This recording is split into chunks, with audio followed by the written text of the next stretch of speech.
Are you a new teacher with burning questions that you need answered? Well, you come to the right place. Hi, I'm Cecilia Temes, and I'm an educator support specialist. And I help history teachers feel confident and competent by providing resources, support, and solutions for teaching history. As a new teacher, there is so much new information that it can be overwhelming, and more often than not, leaving you confused, anxious, and with a lot of unanswered questions. So in this video, I'll be tackling a few questions that I've seen in my time being and working with new teachers. Now listen, as your virtual mentor, I'm not going to be the dream crusher that tells you not to decorate your room. By all means, if you have your heart set on it, decorate. But it's very important to keep perspective. Decorating your room is not the most important or essential thing. I also advise against running out and hitting up all the teacher stores before seeing your classroom first. If you start setting up your room without knowing what class procedures you'll have in place, what lessons you plan to do, then you're not going to be investing purposefully in your classroom.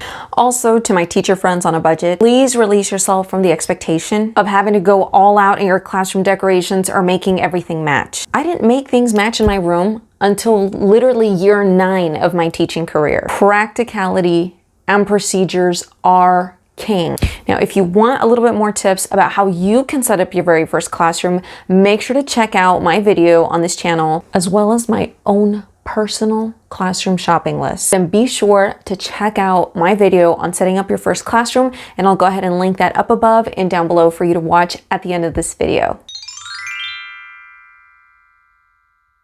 Now, as a new teacher, there may be a tendency to focus on the day-to-day without really stepping back to see the big picture. When we focus on the day-to-day, or we plan day 1, day 2, day 3, without stepping back and looking at the big picture, you are going to feel, and I felt when I was a first-year teacher, that I was running this endless race to a finish line that didn't exist, and it was exhausting. So what I recommend instead is that you focus on getting an overview of your standards, and if you are going to plan for maybe a 3 to 5 week period at a time. So you're getting that 3 to 5 week overview, an idea of what they need, of what your students need to learn by the end of that time, and then you work backwards from there in the day-to-day.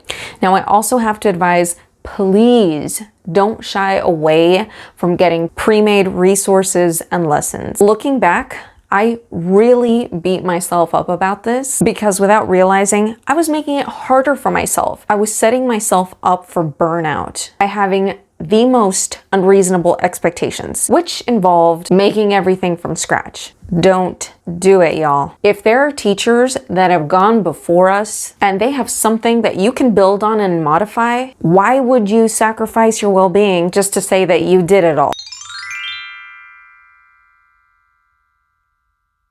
So first, you want to start connecting your team as soon as possible if you do in fact have a team available. They can help you get started on at least how to access some of the most important materials that you will actually need for your teaching job, which is of course your curriculum. Now, if it's your classroom that has you feeling overwhelmed because you're too busy planning, which means that your classroom's not getting prepared, the second thing you can do is check with your school and enlist a helper or two to help you set up your classroom. Now, if you need guidance about what is absolutely essential, maybe because you're short on time, then make sure you don't skip out on watching my video for setting up your very first classroom that I had mentioned earlier in the video. Now, when we talk about feeling unprepared, this is something that's totally natural for every teacher, regardless of the amount of years that they've been teaching. So I want you to create a list of what is it that's actually making you feel unprepared. Is it a tangible task that you can cross off a list? Is it something that can be done immediately? Is it something that maybe you can outsource? Is it something that's dependent on another answer? Now, if they are tangible tasks, you want to first evaluate the urgency. List the steps you need to take, outsource what you can, and then you want to tackle that project in chunks. Honestly, if you can get the first week, first 2 weeks, first 3 days prep, you are already winning. If it's not a tangible task, then you need to realize that any time that we learn something new, you're going to feel overwhelmed, and that it's normal, and pretty much all of us have learned through trial by fire. Now, if you can give yourself that grace, that leeway to just learn as you go, and make peace with the fact that you don't need to be perfect in order to be a good teacher, then you can tackle things just a little bit more confident.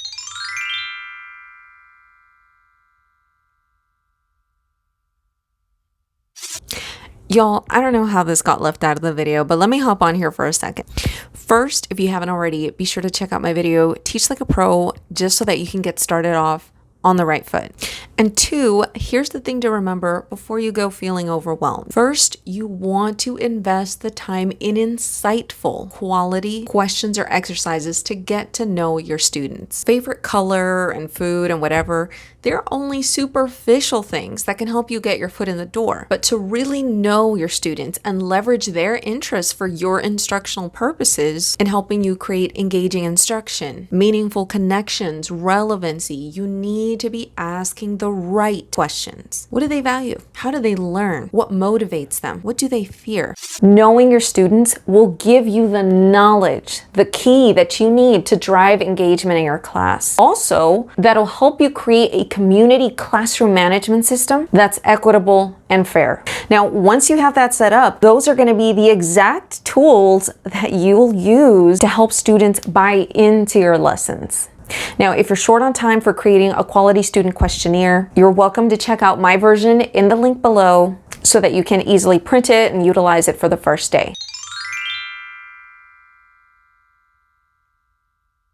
When you have a solid grasp on what you're doing, what direction you're headed, this same confidence will also transfer to your students. I can remember that during the years where I experienced this feeling of imposter syndrome, of not knowing whether I was doing a good enough job, those are years that I didn't really have a good picture, a clear picture of where I was going with certain lessons. Now, I understand what a complete relief it is to go to a department meeting and your team just tell you what to teach. But I'm going to give you an analogy. Let's say that you are an apprentice hairstylist or barber, and imagine you're giving a haircut and your supervisor is telling you where to snip with the scissors, exactly where to make the cut, instead of taking the time to explain and show you how all these little snips will come together to make the final haircut, to actually show you what this finished product is supposed to look like. What's happening is, in the long run, this process of just telling you where to cut, telling you what lesson they're doing, which day, which week, and just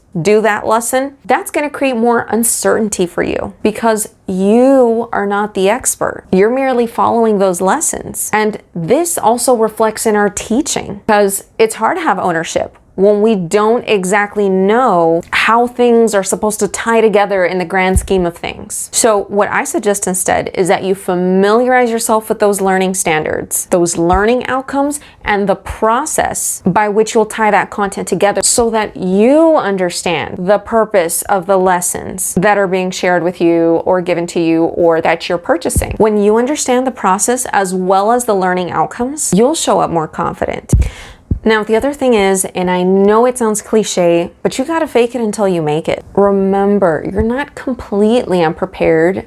I mean, you have a college degree, plus school is a place of learning, and you're not expected to have all the answers all the time. Yes, of course, do your homework, read up on your content, but more than anything, you wanna create a classroom environment where you don't make yourself some sort of unquestionable authoritarian know-it-all, because no one likes to be made feel that they don't know anything, especially your students. If you put yourself up on this pedestal, imagine the minute that you get something wrong, you'll actually be undermining your expertise when students see that you're not that perfect after all. Please, please, please don't set yourself up to be in a situation that will have your students questioning their faith in you. If you found this video helpful, be sure to check out my new teacher playlist and sign up for my History Teacher Help Hotline newsletter by clicking the link down below.